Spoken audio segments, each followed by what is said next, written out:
Thank you, Morgan, for that fine introduction. And good morning, everyone. Good morning. Good morning. I want to, first of all, add my welcome to all of you here today for this event.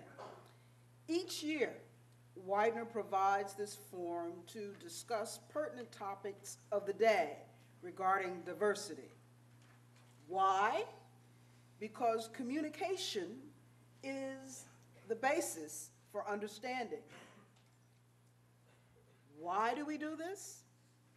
Because while we have begun to overcome, we haven't fully overcome just yet. Why at a law school? Because lawyers, the defenders of freedom, lawyers as problem solvers must be culturally as well as legally competent in order to be effective. I have many thanks today, and first and foremost, I want to thank my Widener family in assisting in making this program once again a reality. For 7 years we've done this. You know, in certain belief systems, 7 is the year of perfection. We'll see. My thanks, first of all, goes to Professor Randy Lee and his committee, the faculty committee. And would you all please just stand so that you can be recognized? I want to say a special thanks to the committee and to Sandy Grafe for all of their efforts to facilitate this program. Would you stand, be recognized, members of the committee?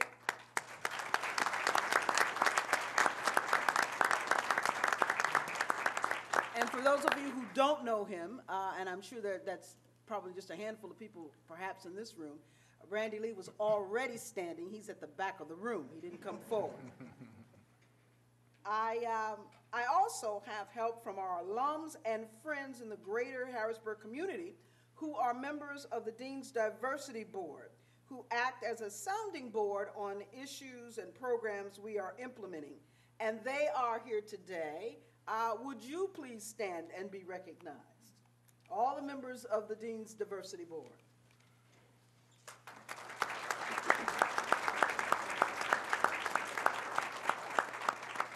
I want to take special note of the fact that one of the persons who stood is Janice Leffridge, who is the Director of Diversity for the Pennsylvania Bar. And thank you, Janice, for being here with us today. To the members of the various panels who have given their time to be here today, I look forward to hearing to what you have to say. Thank you for coming. And last but never least, to my students, student leaders, I want you to listen very carefully to what you hear. Some of it may sound foreign to you. Some of it may seem like a nugget from history, but it's very important that you listen and you hear what is being said. And whether you are a minority or not, by the way, diversity is not just for minorities. This is an issue that does affect you, each and every one of you, each and every one of us. To my friends in the media, PCN and others who are here today, I want to thank you once again for your service to this Commonwealth in making this important dialogue accessible to the masses. Let me just say, but for the media on the mall 50 years ago, we wouldn't know much about what happened there. Now, just about a month ago, during the 85th Academy Awards, Daniel Day-Lewis won the Best Actor Award for his performance as Abraham Lincoln in the Spielberg movie, Lincoln.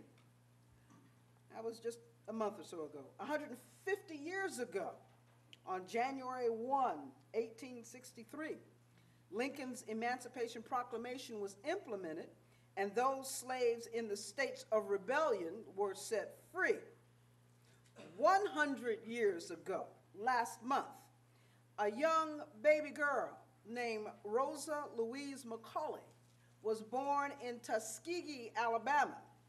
She was a small child suffering from poor health and chronic bronchitis. She had disabilities. She gave up her dream to be a teacher because she had to take care of a sick grandmother. However, Rosa made the dream of countless thousands, yea, millions, come alive when she refused to give up her seat to a white man.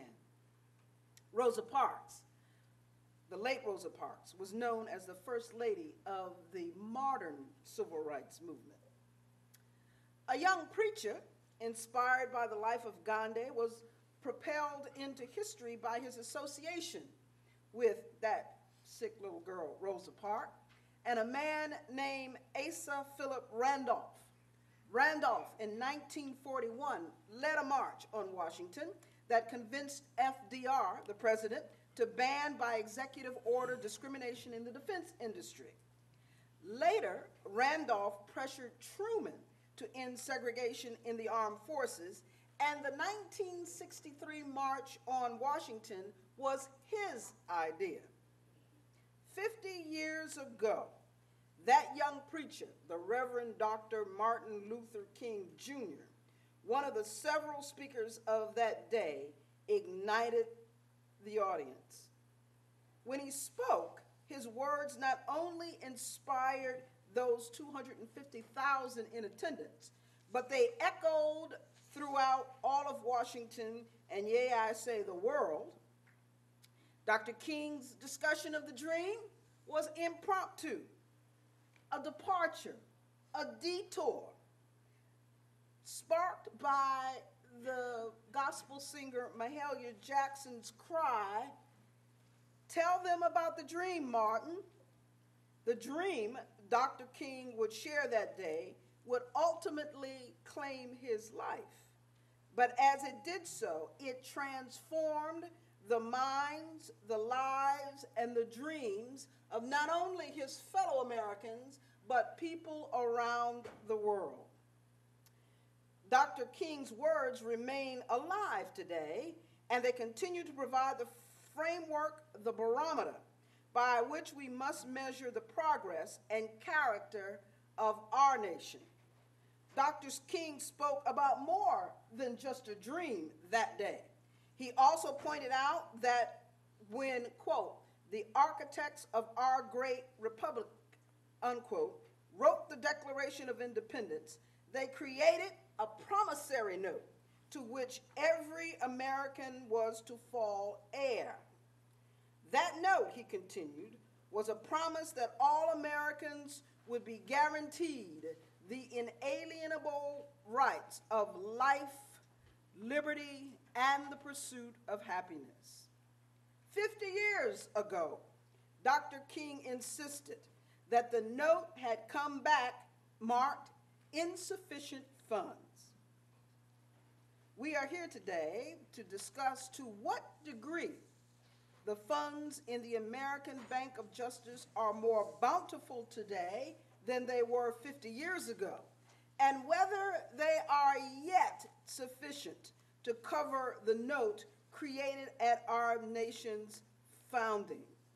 We are here today in 2013, 50 years after that speech, to discuss when we take that note today to the Bank of Justice, what kind of jury does it guarantee?